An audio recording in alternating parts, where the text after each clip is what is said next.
నమస్కారం.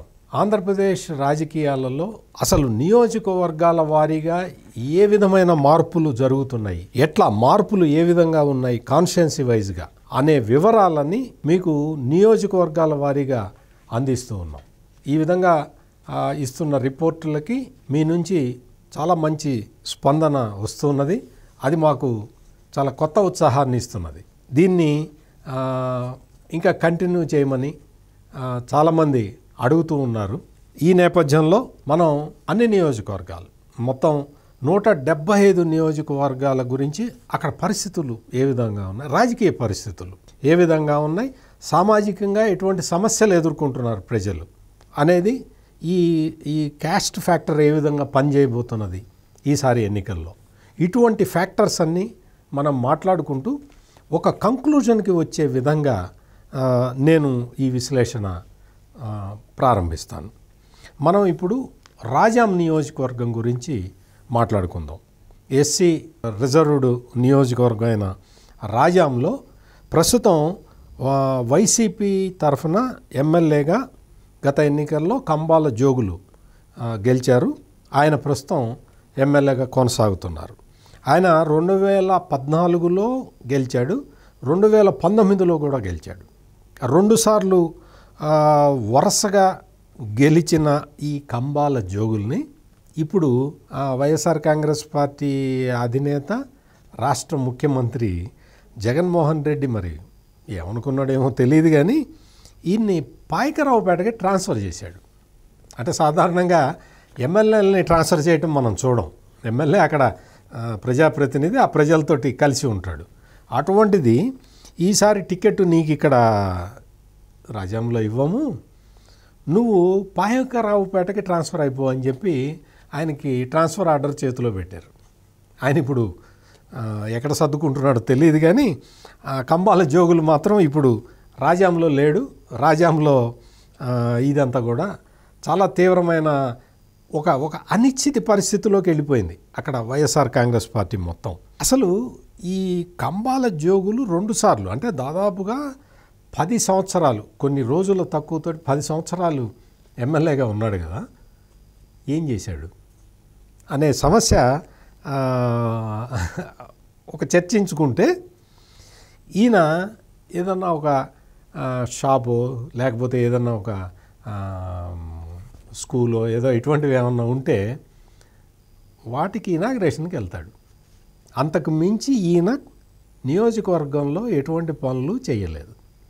ఎటువంటి పనులు చేయటం అటుంచి మొత్తం అక్కడ అసలు అభివృద్ధి పనులు ఏదన్నా ఒక రోడ్డు వేయటం లేదా రోడ్డు వెడల్పు చేయటం, ఏదన్నా పౌరులకి సౌకర్యం కల్పిద్దామని ఆలోచించటం, ఇటువంటి పనులు ఏవి కూడా కంబాల జోగులు చేయలేదు.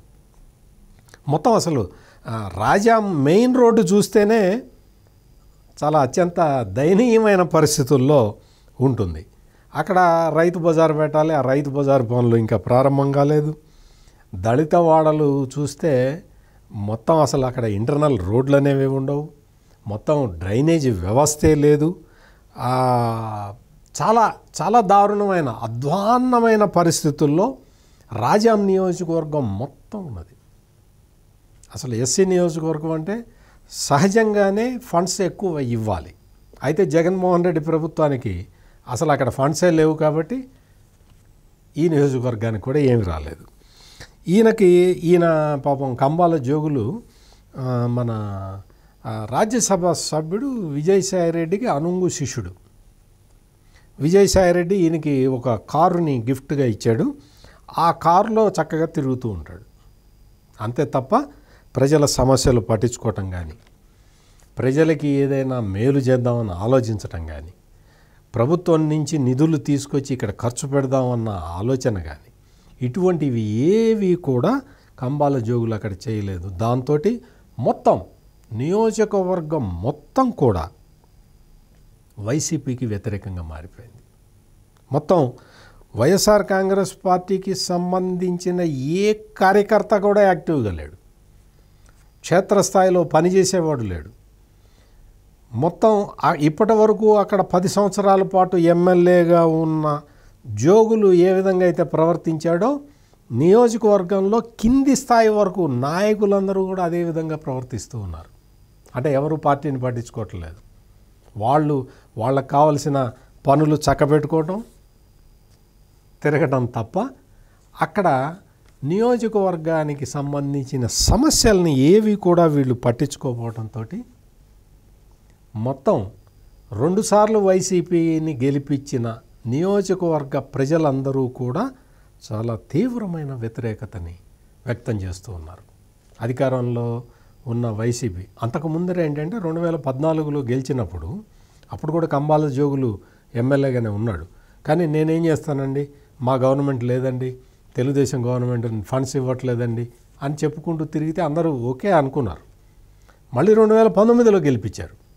మరి 2019లో జగన్మోహన్ రెడ్డి మరి ముఖ్యమంత్రి అయ్యాడు కదా, నియోజకవర్గాన్ని అభివృద్ధి చేయాలి కదా. అంటే ఈ 5 సంవత్సరాల్లో కూడా అటువంటి కార్యక్రమాలు ఏవి తీసుకోలేదు.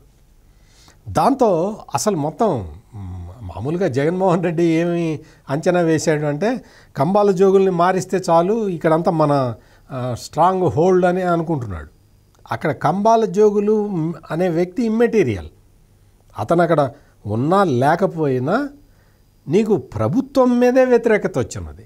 ప్రభుత్వం మీదే తీవ్రమైన వ్యతిరేకత ఉన్నందువల్ల ఈ కంబాల జోగుల్ని మార్చేస్తే మళ్ళీ గెలుస్తాము అనుకునే అసలు ఆ ఆలోచన చేసే ప్రయోజనమే లేదు. ఆ ఆలోచన చేయటం వల్ల ఎటువంటి ప్రయోజనము కనపట్టలేదు. కంబాల జోగుల్ని తీసేసి ఇప్పుడు అసలు ఎవరికి తెలియని ఒక డాక్టర్ తాళే రాజేష్ అని చెప్పి ఆయన తీసుకొచ్చి పెట్టారు. ఈయన ఏదో పేద ప్రజలకి ఫ్రీగా వైద్యం చేస్తాడు అన్న పేరుని వైసీపీ బాగా ప్రచారం చేసుకుంటూ ఉన్నది. ఈయన ఎవరో తెలియాలి. ఫస్ట్ తెలిసిన తర్వాత ఈయన మొత్తం నియోజకవర్గానికి పరిచయం కావాలి. ఇవన్నీ జరిగిన తర్వాత సానుకూల వాతావరణం ఉండాలి. సానుకూల వాతావరణం రావాలి అంటే అక్కడ ప్రభుత్వం పనులు చేయాలి. ఇటువంటివి ఏవి అక్కడ జరగలేదు. అందువల్ల అభ్యర్థిని మార్చినా కూడా ఈ నియోజకవర్గంలో వైసీపీకి ఎటువంటి ప్రయోజనం దక్కటానికి అవకాశమే కనపట్టలేదు. తెలుగుదేశం పార్టీ అభ్యర్థిగా సీనియర్ నాయకుడు కొండ్రు మురళి అక్కడ ఉన్నారు. ఆయన మొత్తం నియోజకవర్గం మొత్తం చాలా కలివిడిగా తిరుగుతూ ఉన్నారు. ఇక్కడ ఏంటంటే రాజాము నియోజకవర్గంలో కొన్ని మండలాల్లో, ఒక దాదాపు 2 మండలాల్లో తెలుగుదేశం పార్టీ సీనియర్ నాయకుడు కళా వెంకట్రావు ప్రభావం చాలా ఉంటుంది. ఆయన చెప్పిన వాళ్ళకే ఓటేసే పరిస్థితి ఉంటుంది. ఆ కళా వెంకట్రావు ఫుల్ సపోర్టు కొండ్రు మురళికి ఉంది. కాబట్టి ఇక్కడ తెలుగుదేశం పార్టీకి పూర్తి సానుకూల వాతావరణమే కనపడుతున్నది. దాదాపు 60% మంది తెలుగుదేశం వైపు మొగ్గు చూపుతూ ఉన్నారు. వైఎస్ఆర్ కాంగ్రెస్ పార్టీకి 30% కన్నా ఎక్కువ మంది ఓట్లేసే అవకాశమే కనపట్టలేదు. మొత్తం నియోజకవర్గం మొత్తాన్ని నెగ్లెక్ట్ చేశారు. కాబట్టి ఇక్కడ జనసేన పార్టీ కూడా మత్స్యకార గ్రామాల్లో వాటిలో చాలా బలంగానే కనపడుతున్నది. జనసేన పార్టీ నాయకులు అంటే తెలుగుదేశం పార్టీ కనుక కొండ్రు మురళి అభ్యర్థిత్వాన్ని ఖాయం చేస్తే జనసేన ఓట్లు కూడా దీనికి కలిసి వస్తాయి. ఇది రాజాం నియోజకవర్గంలో జరుగుతున్న వ్యవహారాలు. రాజకీయ వ్యవస్థ ఏ విధంగా ఉందో, రాజాం నియోజకవర్గంలో వచ్చే ఎన్నికల్లో గెలుపు అవకాశాలు ఎవరికి ఉన్నాయో మీ ముందు ఉంచాను. నిర్ణయం మీది. మరో నియోజకవర్గాన్ని విశ్లేషిస్తూ మళ్ళీ కలుద్దాం. నమస్కారం.